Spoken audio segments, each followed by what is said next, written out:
Tous les ans en hiver se joue dans d'innombrables familles le même rituel.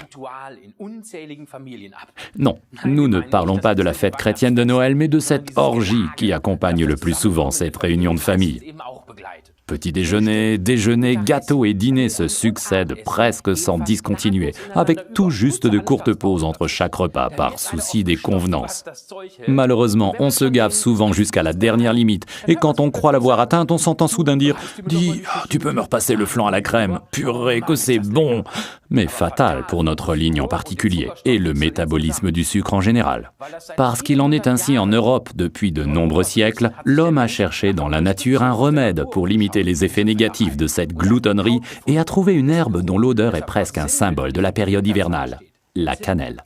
Oui, c'est vrai, car la cannelle a bien d'autres qualités que celle d'être simplement délicieuse. Elle nous réchauffe de l'intérieur et stimule la digestion et le métabolisme. Cela aide à assimiler toutes ces calories. Les étoiles de cannelle ont donc un arrière-plan bien établi.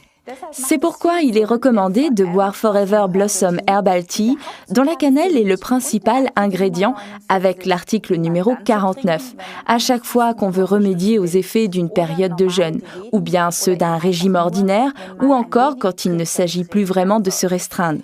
Découvrez grâce à cette tisane pourquoi depuis 5 millénaires, les hommes font confiance à cette épice qu'on appelle la cannelle. Dans notre tisane Herbal Blossom, seule la saine et très onéreuse cannelle de Ceylan est utilisée. En effet, il existe aussi la casse de Chine. Très bon marché, mais moins bénéfique pour l'organisme. D'ailleurs, on la trouve souvent en prêt à commencer.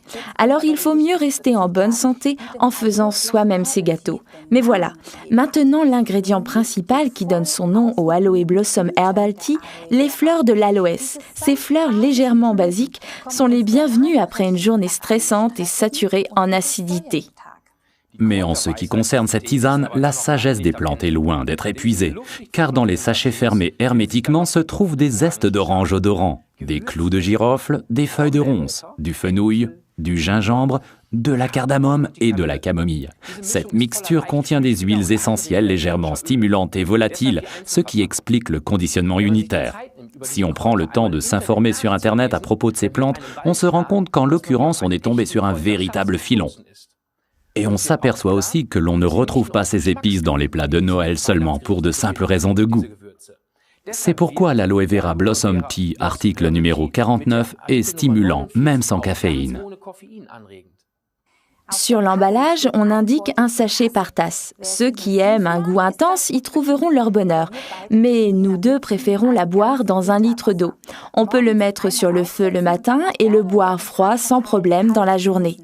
Dans les mois chauds d'été, on peut en faire un délicieux punch aux fruits avec un mélange aux myrtilles ou aux framboises congelées qu'on peut trouver au supermarché. C'est exactement ce qu'il faut pour votre prochaine fête en plein air. Mais la meilleure, la plus délicieuse des recettes pour les mois froids de l'hiver vient d'Ilse Paulsen, cadre supérieur de 78 ans vivant dans le nord de l'Allemagne.